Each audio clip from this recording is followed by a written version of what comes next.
Hello, everybody. It is Thursday in Pittsburgh, Pennsylvania. My name is Adam Bittner, assistant sports editor for multimedia at the Pittsburgh Post-Gazette. Joined for our weekly Zeise is Right video by Paul Zeise of the Post-Gazette. We're going to be talking Steelers over-under individual props for the upcoming season.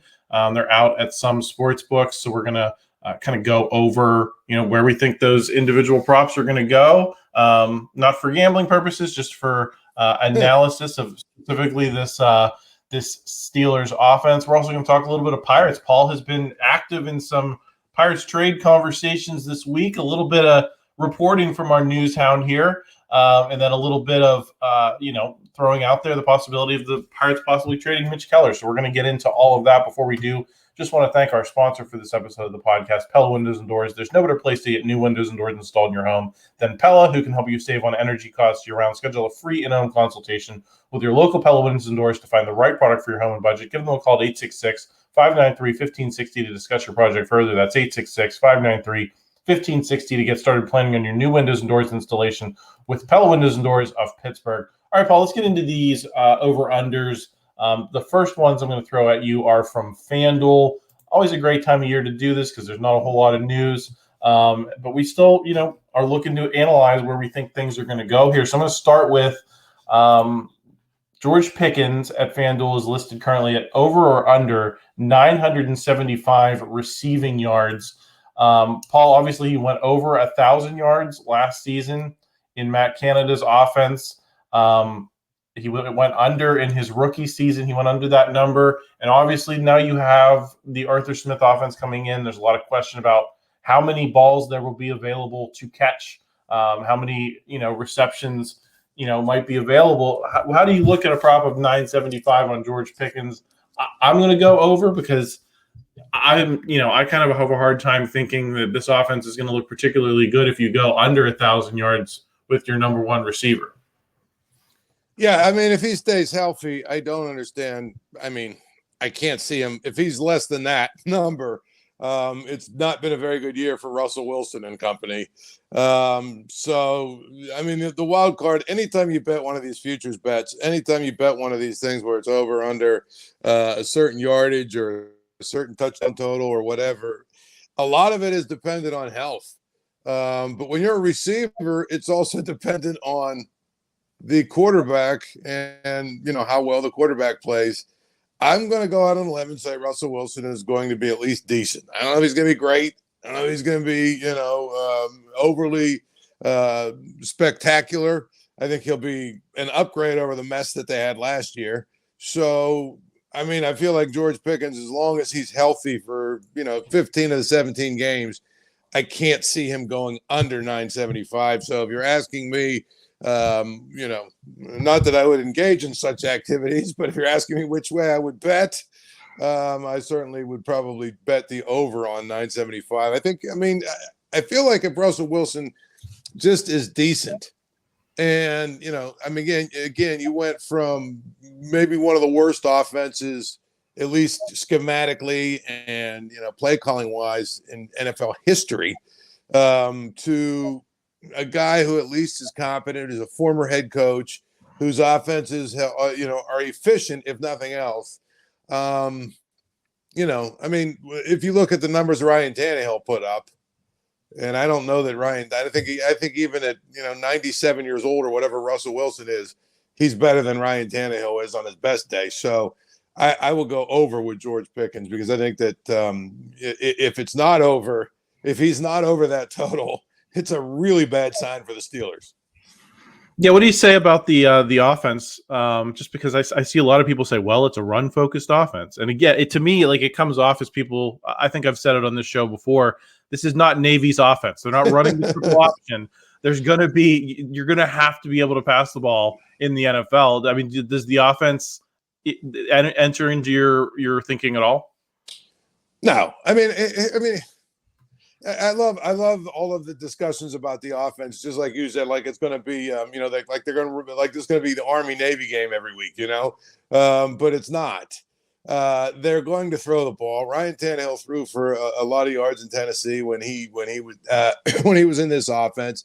I think that the other thing that people aren't taking into consideration, as we've said how many times on this show, over the course of the last 6 months. You basically have George Pickens, especially after they traded Deontay Johnson. You basically have George Pickens and 5 guys named Mo. And I'm not sure Mo isn't the best of the 5. So at the end of the day, I mean, I no disrespect to Calvin Austin, training camp warrior for the last 3 years, or who else they've got? Van Jefferson, or Kez Watkins, or the dude they got from Atlanta, another just sort of nameless, faceless receiver. I mean, who else is Russell Wilson going to throw the ball to?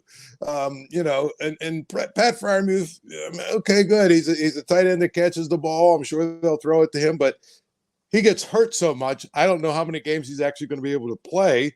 And then, there's just not a whole lot else to really look at.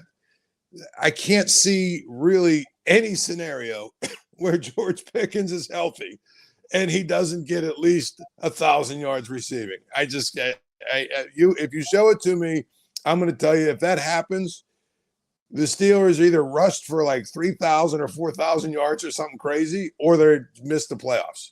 I mean, that's the bottom line.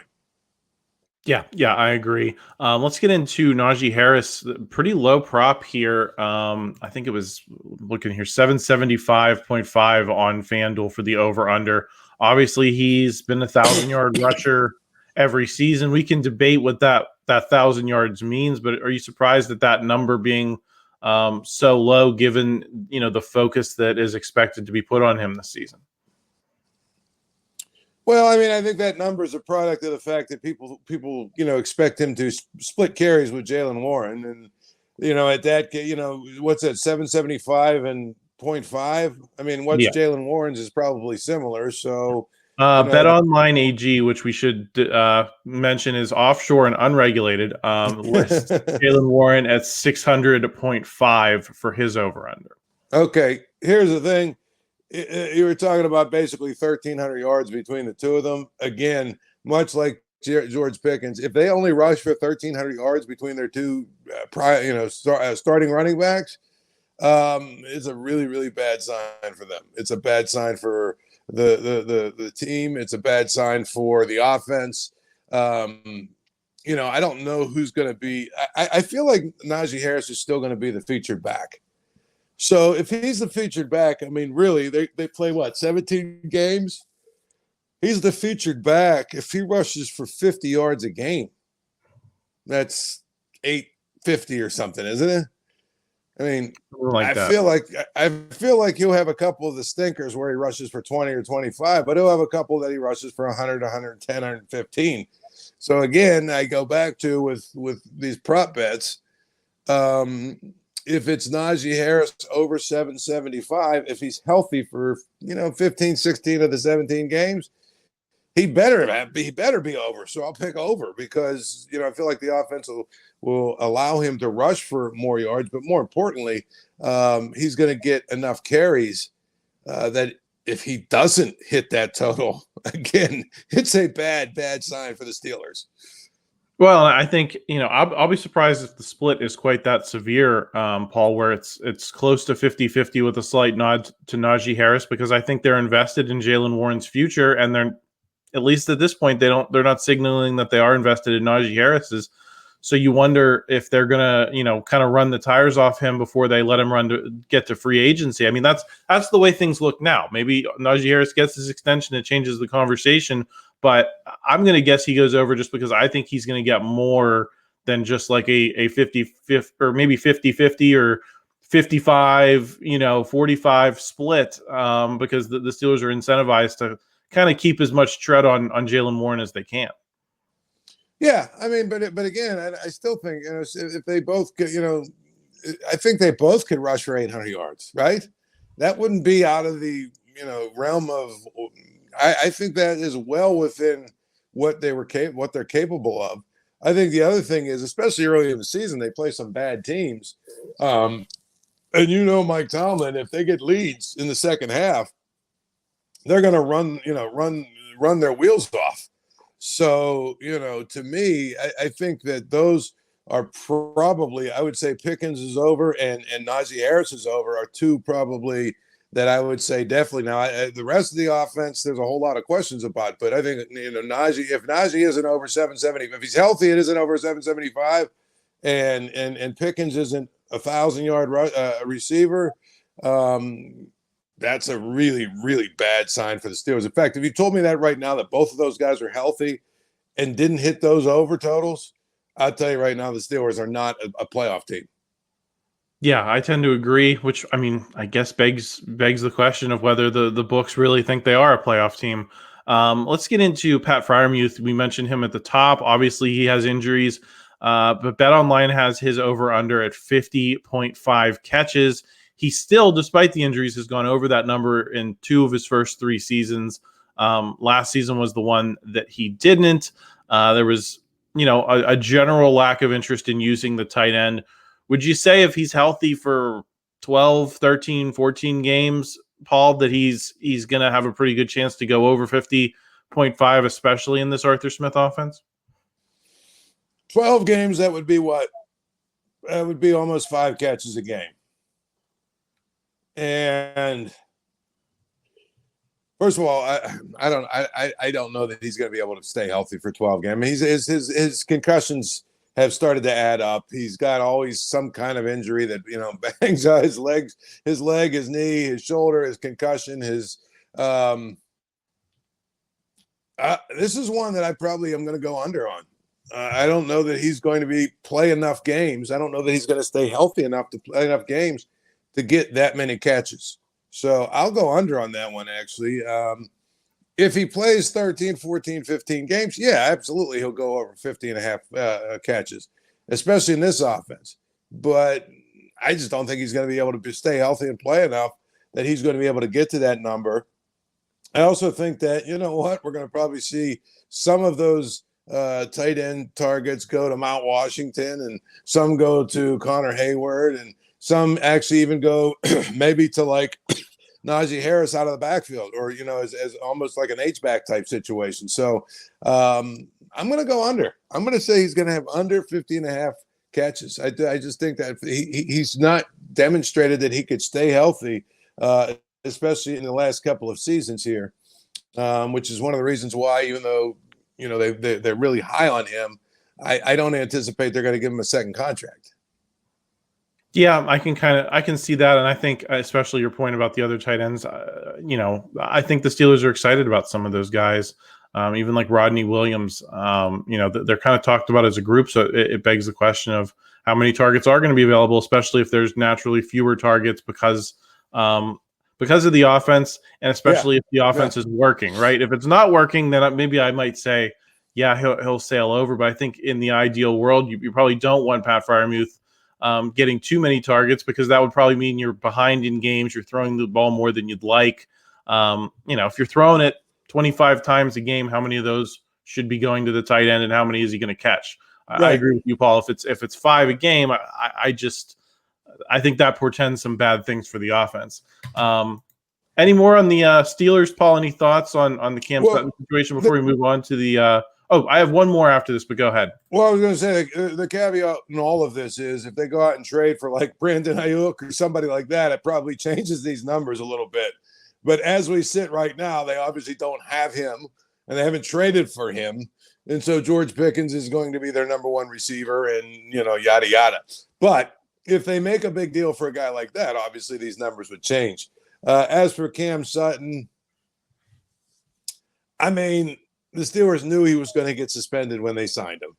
I fully 100% believe that this was a case of Mike Tomlin throwing a guy that he's friends with, or that he's familiar with, or that he really likes and respects, throwing him a lifeline, similar to what he did to, Brian Flores when he basically saved that guy's career by bringing him on as a defensive assistant in the midst of him suing the NFL and risking being blackballed. I mean, the one thing, Tomlin is very loyal.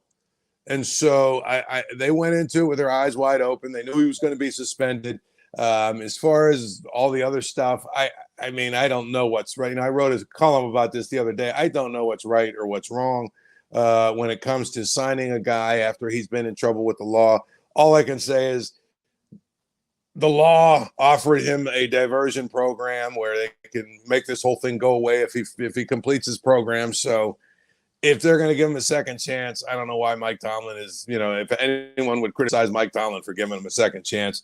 As far as the impact he has on the field, I mean, obviously you got to find somebody to play slot corner for 8 games, but I don't know that it's that significant. Yeah, Chris Carter and I talked about this on Wednesday's North Shore Drive. I'd like to see some of these other guys step up, and I'd like to see Cam Sutton be more of an insurance policy for this defense than the plan itself. Darius Rush, Corey Trice, Beanie Bishop. You'd hope one of those guys steps up and seizes that slot corner role so that, Cam Sutton becomes a luxury when he comes back rather than the guy you need for this defense to come together. Paul, let's get into the Pirates. Before we do, just want to thank another sponsor, Pitt Johnstown. It's a Pitt quality education with up-close and personal learning. Top-ranked Northeast Public College by U.S. News and World Report. Generous scholarships and financial aid are available. Located on 655 picturesque acres with easy access to the city center, including shopping and dining. It's a vibrant campus life with an active D2 athlete community. Check out Pitt Johnstown today. All right, Paul, you reported yesterday that the Pirates are in on Taylor Ward from the Angels. Not a great batting average, but he's got a little pop, 14 home runs. I guess, what do you know, and what is your read on whether this is a deal that you'd like to see the Pirates make or not? Well, it's certainly, I mean, again, they've inquired about him. I'm told that they've gotten to the point where they've talked about, what the return would be and all the other stuff. So now it's just a matter of, do they make the deal or not, or do they get a deal done? I mean, Adam, this is, now that we've gotten through all these pipe dreams and flights of fantasy about Vladimir Guerrero Jr. and, every other great player that's out there, the Pirates are going to trade for him. And, okay, now we've gotten through that. This is the kind of deal they're going to make, right? A guy who's got a little bit of pop. He's an upgrade over the vast wasteland that they have out in the outfield right now. And he's controllable for a couple of years. That's what they're going to do. They're not going to go get a rental player. They're not going to go get somebody that's going to cost them a bunch in capital and in prospect capital and stuff like that. I mean, he makes about $4 million, so they'd be on the hook for about $2 million. Don't be surprised if on top of that we see them move Martin Perez and maybe even a Chapman and whatever to get some of that money off the books. But this is the kind of deal they're going to do. So we'll see if it gets done. If it gets done, now all of a sudden you could take Michael A. Taylor, or as I call him, Michael B. Taylor, or as some people call him, Michael DFA Taylor. You can take him, right, and tell him, listen, you are now our 8th and 9th inning defensive replacement guy, and we will never put a bat in your hand ever again. That's what you could tell. That's what you could do with him. I think that they're committed to Sawinski in center field. If you have Reynolds and Sawinski, and I'm assuming they're going to put the new guy in right, whoever it is. Yeah, I mean it's a deal that makes a lot of sense to me because it's a position of need. And quite frankly, I cannot believe I'm saying this. And I can't believe I'm saying this, but I'm starting to believe that Joey Bart is good enough at catcher with the bat that they don't necessarily need to go do something like Jacob Stallings or one of those kind of moves. And I mean, I've never seen anything like Rowdy Tellez at first. Is a guy that 5 weeks ago, everyone was running him out of town, booing him every time he did anything. And now he's like a fan favorite. And quite frankly, the way he's hit, you almost don't need to go do anything at first base. I mean, really the position that you would want to upgrade is the outfield, because you still have, I know Olivares was sent down. I mean, you got Connor Joe and, Sawinski and Michael B. Taylor or Michael A. Taylor or whatever you want to call him, the way he's played, Michael F. Taylor. But I think that really they're looking at some of the guys that they were ready to move on from and the way they're playing. And it might be fool's gold. I don't know, but the way they're playing, it might be a situation where they don't feel like they need to upgrade at all. And so they go out and get, somebody who's controllable, that's not going to cost a lot, that'll be a little bit of an upgrade. I mean, they need some power from the right side. I mean, that's what I think is going to happen. I know everybody's, was all in on and excited about, the idea that they were going to go get to some Vladimir Guerrero Jr. or something like that. But that was never going to happen. And the reason it was never going to happen is because it's the Pirates we're talking about. And they don't do things like that. Well, so we'll see. I think the closer we get to, Paul, I mean, when they were a half game out, I think it's a different conversation. When they're 3.5 out, you know what I mean? Yeah, absolutely. I just the further you get toward the deadline, the chance, that you're going to make up a bigger deficit, I think gets lower, and I think lowers the threshold on the guys that you're willing to trade for. I think my frustration with Taylor Ward would be, I look at his stats and I think he's nothing special, and I say, how is it in 5 years the Pirates have not developed a guy who can do that? Exactly. That's the thing that bothers me, is that you're giving up prospect capital for a guy who is of the quality that you would think that you could have developed in your own system. We're not talking about Vlad Guerrero here. We're talking about a guy who's got a little bit of pop, a nice player, but nothing special. And if you're trading for those guys in year 5 of a rebuild, something's going wrong. Well, I think what's really scary to me about Ben Cherington and company, and I could be wrong, okay, but I went around the diamond 3 or 4 times yesterday to make sure I wasn't when I was talking about this. Outside of Nick Gonzalez, who obviously is a very small sample size, but outside of Nick Gonzalez, is there any other hitter they have that's homegrown under the Ben Cherington era that has developed into anything that's worthy of anything to talk about? I mean, and Nick Gonzalez, again, I mean, we're talking about less than 50 games or 60 games or whatever he's played. I mean, he's a very small sample size, but he's hit the ball reasonably well. He's driven in runs. He's done some really good things with his glove. But as a hitter, if you want to tell me that, okay, we got to give them credit for him, okay, fine. But you look at it, I mean, around the diamond, O'Neill Cruz, Brian Hayes, Brian Reynolds, McCutcheon. Those are all Huntington guys. Actually, McCutcheon is a Littlefield guy. You have the catching mess where Henry Davis can't. He's I don't even know if he'll ever be a guy that justifies them drafting him. 1-1. So I mean, that's, to me, if I'm the owner of this team, I'm not so much concerned about the record as I am looking at it and saying, okay, why for 5 years you have basically stockpiled all of this talent in the minor leagues, all of these prospects you've stockpiled, and none of them have panned out, other than Nick Gonzalez, who you drafted in the first round, who was kind of a no-brainer. And there's no impact. I think that's like you can look at O'Neill Cruz's numbers and say you can do with that. I think at shortstop, right? You can have, that's fine. But then you look at O'Neill Cruz and his frame, and you look at how he hits missiles a million miles an hour, and you say, how is this guy OPSing in the low 7s? And all of these guys just feel underdeveloped, and there's no stars in this group either. There's no one who looks like prepared to take a star turn either. Yeah, Cruz could become a star. But again, he's got to work on some things with his swing, because he strikes out a lot, mostly because he's got some real holes in his swing that pitchers are able to exploit. The interesting thing is, Adam, if you want to see a meltdown, and don't be surprised if this happens. What happens if we get 2 weeks from now and they're still hovering where they're at? What are they, like 4 games under 500? Whatever they're at right now.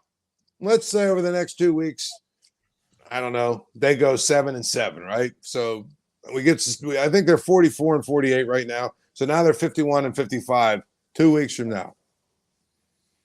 It will not shock me if they trade basically all of the guys on expiring contracts. It won't shock me at all. And especially, I'll tell you this much, especially if Rowdy Tellez has another 2 weeks like he's had, would it shock you if they try and sell high on him? and see if a team needs a power hitting first baseman whose contract is really cheap. I mean, I would include him with the two pitchers, Gonzalez and Perez and Chapman. I mean, I think all four of those guys would be candidates to be traded. Yeah, and I think that's going to reveal a lot about how comfortable Ben Cherington is, and I think that's probably a better outcome than letting this guy. If 7-7 in 2 weeks, then you're probably 5.5 out of a wild card because you're assuming some of these teams are going to get it together, and the wild card spot is going to get further and further away from the 500 mark where it's been for much of the season. So let's just say you're 5.5 out. This team's not going to overcome that. They haven't strung 3 wins together in how long? And so if you know that they're not going to overcome that, it would be natural to try to get some stuff while you can. I think the question is whether, Ben Cherington feels his seat is hot enough that he's going to start doing something desperate like a Chris Archer trade. And I spoke about that danger in April because, as long as they're within shouting distance, he can justify going after something, getting the fan base excited. But, in hindsight, that was, the nadir of the Huntington era. That's what really undid everything. I just wonder how hot he feels like his seat is, given all the things that we just talked about. Well, but again, he seems like a very conservative guy when it comes to these trades. So I don't see him going out and trying to make a big splash trade, to be honest. I think he's almost arrogant enough to believe that his plan is working. That's the best. That's the scariest part about it. I don't think it's almost, Paul. I think he is. Yes, I really think that he believes his plan is working. It's why they won't, be creative. They won't be proactive. They won't go, it's, hey, we're going to stay the course. We're going to wait. Again, as I always say, when it comes to the Ben Cherington era and the Pirates, okay, there's an old saying in the military, and that is hope is not a method. Okay, but their entire plan is based on hope. It's the hope that these guys that we have internally all get better. It's the hope that all of these young guys that are in the minors are going to come up and be stars. It's the hope that they're all going to stay healthy all at the same time, as opposed to we need to be proactive. We need to go out and have a plan. We need to go out and do things. So as long as they're going to go with the hope method, I mean, we're going to sit here and have the same conversation every week when we do these videos. We're going to have the same exact conversation. The only difference is it'll be a week longer down the road, and there'll still be 3 or 4 games under 500. And quite frankly, in some ways, once it was clear that that Skeens and Jones and Keller were cooking a month ago, that's when it was time to start making moves. Because the bottom line is now you've wasted a whole month. And so if you go now and God forbid if they can't win the series against the White Sox, right? But then after the All-Star break, I think they come out with the Phillies, who, oh, by the way, are the best team in baseball, and the Cardinals, I think, are their first 2 opponents. So, let's say somehow Milwaukee beats Paul Skeens today and they lose one of the games against the White Sox. They'll go into the second half. They'll be 4 games under. And now all of a sudden you got to play 2 of the best teams in baseball. And so to me, they've got to make sure that they almost have to sweep the White Sox. No matter what happens with Skeens, against Milwaukee in the final today, they've got to sweep the White Sox in order for there to be any chance that they're going to make any significant kind of moves. And I just don't think they will. I think the kind of move we talked about at the beginning of this is what they're going to do. A relatively cheap player who's not going to cost a lot in terms of prospects and who's controllable for a couple of years. Paul, we didn't get to the Mitch Keller talk at all. We still got some time before the deadline we got next week. But anything you wanted to say on that real quick? I mean, just real quick, I think people have lost their minds. I got attacked on social media because I suggested that they could trade him, and I'll get into it more next week as to what my reasoning. But at the end of the day, people forget his salary goes from $5 million this year to $15 million next year, and the year after that it's $16 million. And the year after that, it's $18 million, and then it's $20 million. If you really believe the Pirates are going to make it to where they're paying this guy $18 million 2 years from now, you're basically smoking too much of that wacky tobacco, okay? He's going to be traded before the end of this contract. Everybody knows that knows his paying attention. So to me, if you believe in Bailey Falter and Jones and Skeens and what's my man from Clemson, Bubba Chandler and Brashton Ashcraft and Anthony Solomato, and Oviedo and even Quinn Priester. I mean, you've got enough guys, right? And of course, that doesn't even take into account next year when they go out and they find the scrap heap guy that they get every year, the Rich Hill, the Martin Perez, the guy that's coming off an injury that they sign as a free agent to be their fifth starter. You're basically your rotation. You've got enough guys in your rotation that are good, and you got two studs at the top of it. So you take the $15 million that you're going to have to pay him next year, and you figure if you get up to the trade deadline, you mean to tell me a team, I don't know, like the Yankees or the Dodgers or one of these teams that really is a legitimate contender and really needs a pitcher? You mean to tell me with that contract, which actually in the real world is very team friendly, but of course in the Pirates world, it's going to be too much over in 2 years. You mean to tell me you couldn't get a king's ransom for that? And including maybe somebody that can actually hit a little bit? I think you could. I think you could get some prospects. I think you might even be able to get, a couple of prospects that are top 5 type prospects in some of these organizations, guys that are right there on the cusp of being major league players. I mean, that would be a deal you're looking at actually trying to get better for next year. And I know everybody loses their mind because it's like, oh, he's one of our best pitchers. You know what? Look at how the Pirates operate, A. And B, he's at a position of strength. So, unless all these baseball America nerds are wrong, one or two of those pitchers in the minors has to pan out, right? I mean, we keep hearing about Bubba Chandler like he's Sandy Koufax. He's the second coming of Sandy Koufax. The guy, you know what I mean? So my point is you've got enough pitchers. But we can get into that more next week. Yeah, my only doubt with that, Paul, is I really look at what the pitchers they have. One was from outside of Bailey Falter. One's Jared Jones, who I'll give them as a legitimate win. One's Paul Skeens, who was an automatic, I think. And then, do I believe in Quinn Priester? Do I believe anyone else in this group is going to turn out to be better than Quinn Priester in the next 2-3 years? Again, I don't know that I believe in Ben Cherington's management regime enough. I think the thing I'd be intrigued by is, can you get a real legitimate big league bat, more of a baseball trade? That would intrigue me. But until I see who's available, hard to say. But Paul, thanks for joining me this week. We didn't even get to some college football, some Penguins talk, but we got a few more weeks of summer here. We got plenty of time to talk about this stuff. So thanks for joining me, Paul. We'll talk to you all again next week. Like this video if you enjoyed it, subscribe, and thank you so much. Always a fun conversation here with Paul on Thursdays. All right, we'll see you.